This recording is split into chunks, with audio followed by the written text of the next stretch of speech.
नजर भी आ रही है। अतुल जोशी साहब भी हमारे साथ हैं। जोशी साहब, आपने कहा ही था कि बिल्कुल 0.5% ही ब्याज दरों की बढ़ोतरी की उम्मीद है और पॉलिसी के बाद भी कोई ऐसा कमेंट्री में खास बदलाव नहीं होगा। क्या कुछ खास बातें लगी आपको गवर्नर साहब की आज की पॉलिसी में? मैंने कहा था कि जीडीपी का ग्रोथ रेट कम कर देंगे, 7% लेके आएंगे, तो वो उन्होंने लेके आया है। लेकिन उसके अगर हम डेटा थोड़ा ध्यान से देखें तो उन्होंने Q3 और Q4 का जो एस्टिमेट पहले था, जो प्रीवियस पॉलिसी में था, वो था 4.1% एंड 4%। Q3 के लिए 4.1 था, Q4 के लिए 4% था। वो दोनों को उन्होंने बढ़ा दिया है। Q3 Q4 दोनों को उन्होंने 4.6% का जीडीपी ग्रोथ करके रखा है। तो ये जो चेंज उन्होंने किया है, मेरे ख्याल से मैं उसको थोड़ा अलग तरीके से इंटरप्रेट करूंगा। मैं ये कहूंगा कि अगला जो 1 या 2 पॉलिसी में वो फिर से ये 7% को 6.8 की तरफ लेके आने की गुंजाइश रह जाएगी। ये उन्होंने एक मेरे ख्याल से विंडो क्रिएट किया है।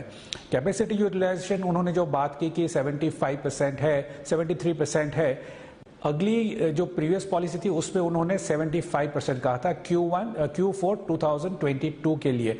तो वो भी मेरे ख्याल से कैपेसिटी के नंबर्स भी उन्होंने रिवाइज किए हैं। इन्फ्लेशन की अगर बात करें तो उन्होंने काफी अच्छी अच्छी बातें सुनाई एग्रीकल्चर के बारे में, लेकिन जब रिस्क की बात है कि एग्रीकल्चर में रिस्क क्या है, तो बहुत क्लियरली काफी सारे रिस्क है, जैसे कि उन्होंने मॉनसून के बारे में बताया। लेकिन मैं ये देखूंगा कि हमारा फूड स्टॉक कहां पर है, और उसमें मुझे ज्यादा चिंता हो रही है गेहूं के बारे में, जहां हमारा स्टॉक लगभग 50% है कंपेयर टू सितंबर 2021। तो ऑब्वियसली गेहूं के प्राइस ऑलरेडी काफी बढ़ चुके हैं, 7 से 10 रुपए बढ़ चुके हैं। और मेरे ख्याल से गवर्नमेंट की ये जो अन्न की ये अन्न वितरण जो भी ये है स्कीम है, जिसमें 80 करोड़ लोग बेनिफिट होना चाहिए, अगर होता तो भाव ही नहीं बढ़ते। तो खरीदने कौन जाता? 5 किलो गेहूं पर पर्सन, तो मेरे ख्याल से कोई गेहूं खरीदने ही नहीं जाता। लेकिन वो इफेक्टिविटी मेरे को दिख नहीं रही है, और इसकी वजह से ये लग रहा है कि इन्फ्लेशन थोड़ा एलिवेटेड लेवल पे रहेगा आरबीआई की अजम्पशंस के हिसाब से। और फोर्थ चीज जो एक्सटर्नल सेक्टर के बारे में उन्होंने बताई, मेरे ख्याल से एक कैलिब्रेटेड अप्रोच आरबीआई अडॉप्ट कर सकता है कि जिससे रुपी 84-85 की तरफ अगले 4 से 5 महीने में जा सकता है।